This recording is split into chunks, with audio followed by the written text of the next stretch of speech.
When a main character appears on screen for the first time, the whole scene is carefully constructed. A filmmaker looks for the ideal circumstances so that the character captures our attention. There are a couple of ways you can do this. Make it memorable and try to evoke an emotion. Use some sort of comedic relief, maybe. For instance, if your character is a rather haughty captain of the seven seas, make everything look huge and grandiose and then reveal that the captain is in fact on a tiny boat. A tiny, sinking boat.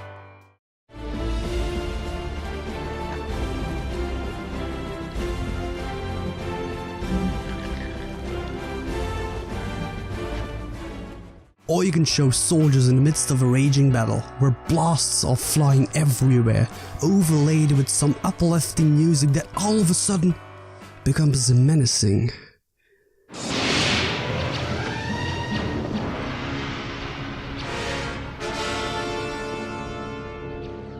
The villain appears and everyone stops, not knowing if they should move or tremble with fear. Maybe you can give a character some backstory through the use of traumatic flashbacks that reveal where the emotional luggage comes from.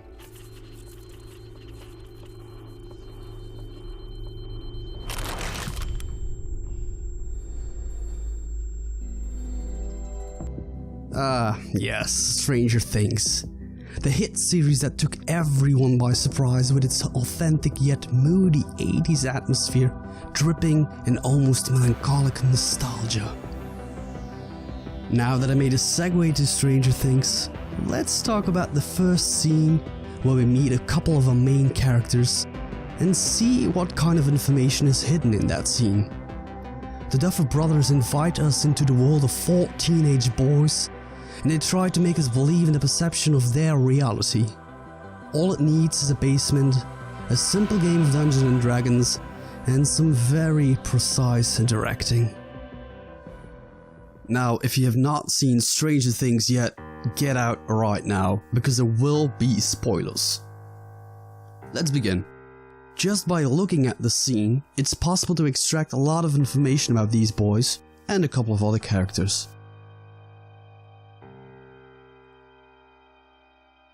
Mike, short for Michael, is a dungeon master who leads his 3 friends through the campaign he made, and it's that exact personality trait that carries on throughout the series.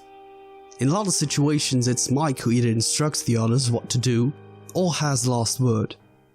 We can help look. Get over your stat and bring Dustin over and out. Okay, remember, if anyone sees us, look sad. He's also quite visible. In a lot of shots he's either in the middle or in the foreground, and when he's not, the actors or the camera will bring him back in focus. Look at this shot. She uses the more tired she gets. Like she flipped the van earlier. It was awesome. But she's drained. Like a bad battery. How do we make her? He's on the right side, then he's in the middle, and then he's on the left, being the only person that stays in the shot.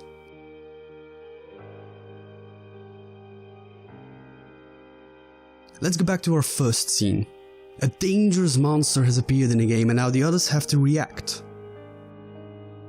Lucas wants to attack and is ready to fight. He's quite a skeptical, aggressive character, and on multiple occasions it's only because of Mike's leadership that he doesn't get his way. This is nuts! We have to take her to your mom! No, 11 said telling any adults would put us in danger. In a scene when the kids are planning a trip to find Will, he's the one who brings weapons to the table. Later in the series, after he understands that Elle is sabotaging the mission, a fight between him and Mike occurs, and from that point on, Lucas goes his own way that suits his character.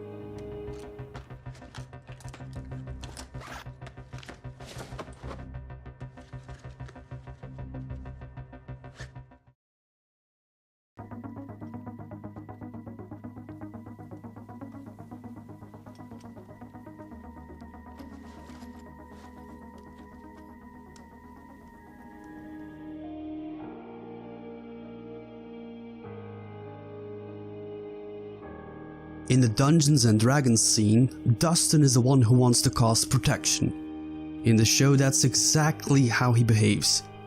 Think and then act. Where Mike or Lucas sometimes are blinded by either the leadership or the desire to move forward, Dustin is the diplomatic one. After the fight between Mike and Lucas, he makes an attempt to mediate. Give me a break. No, Mike, you give me a break. All three of you were being a bunch of little assholes. I was the only reasonable one. But the bottom line is, you push first. And you know the rule. You draw first blood. No way, I'm not shaking his hand. You're shaking his hand. No, I'm not. This isn't a discussion. This is the rule of law. Obey or be banished from the party. What do you want?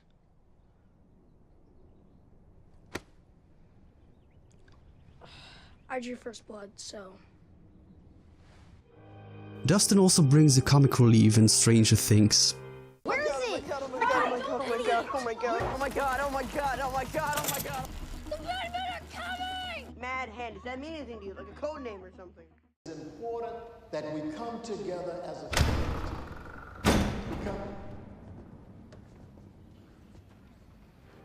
Abort.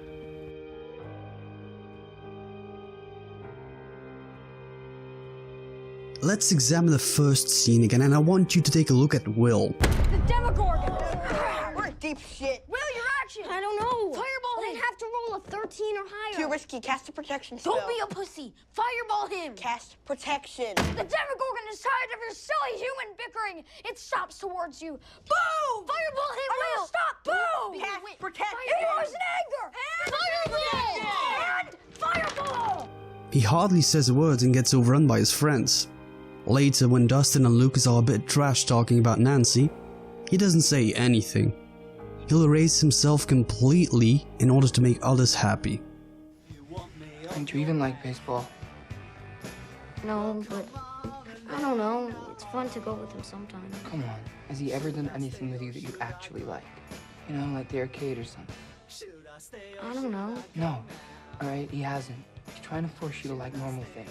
And you shouldn't like things because people tell you you're supposed to. Okay? If a show would be based only on character traits, this could explain how he survived so long in the Upside Down. Since he's so good at making himself invisible, it wasn't easy for the monster to find him. Back to the first scene, because we also get a glimpse on how far everyone lives from one another. It's not that important, although it comes back later in the series as we learn that Dustin thinks about their friendship. He's your best friend, right? Yeah, I mean, I don't know. It's fine. I get it. I didn't get here until the 4th grade. He had the advantage of living next door, but none of that matters. What matters is that he is your best friend. So our main characters are introduced.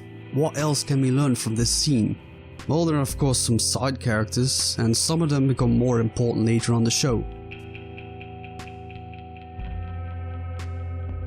Nancy is Mike's sister, and through the use of some expository dialogue, it's made clear that she's going out with someone. There's something wrong with your sister. What are you talking about? She's got a stick up her butt. Yeah, it's because she's been dating that douchebag Steve Harrington. Yep. She's turning into a real jerk. She's always been a real jerk. She used to be cool. Like that time she dressed up as an elf for our elderfree campaign. 4 years ago! Her relationship with Mike is a bit troubled. Mike even says that she's always been a jerk. They don't get along well, probably because both of them are going through puberty and are interested in new things. It's only at the end of the show that they try to reconnect again. I knew you were acting weird. I thought it was because of Will. I knew you were acting weird too. I thought it was because of Steve. Hey. No more secrets, okay? From now on, we tell each other everything. It's also interesting to point out Mike's parents. His mother is immediately present when she slams open the basement door and yells that it's already time to go to bed. When Mike goes upstairs, she's in clear focus and covers Mike's dad, who's somewhere in the background. Even when they cut to him, we either see his lower body or Mike's mother is in front of him. This is also something that carries on through the whole series, as Karen is the one who actively raises her kids. I want you to feel like you can talk to me. I never want you to feel like you have to hide anything from me. While Ted is doing, What did I do? Hey, what did I do? well, nothing. You're absolutely worthless. And when Ted does get something to do, it's Karen who takes over shortly afterwards. That's pretty much all the information we can get from the characters. Yet there's more, because I intentionally left out something from the beginning of the scene. This line. Something is coming. Something hungry for blood. A bit of foreshadowing. Hollywood is quite inventive when it comes to this kind of technique. There's a storm coming, Ari. We'd all best be ready when she does.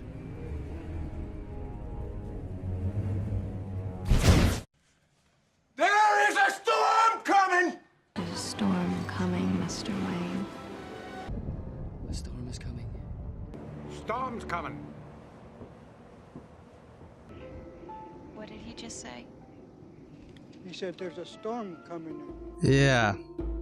And while Stranger Things does the exact same thing, the focus of that line switches from connecting the stupid "scientist runs away from evil" trope. That is completely redundant because only a handful of minutes later, Will has the exact same encounter, but you know, whatever. The line connects the actual first scene to the game of Dungeons and Dragons in the basement. The second bit of foreshadowing can be found when the monster, aka the Demogorgon, appears in the game. Eventually, Will admits to Mike that he lost to the monster. Immediately after their conversation, we can see the first appearance of the leitmotif. This becomes quite important when Joyce, Will's mother, tries to find her son. How do I find you? What should I do?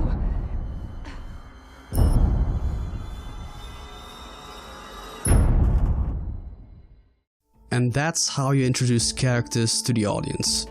Tons of information is hidden in the simple act of playing a board game and thinking about where you should place your characters in a shot.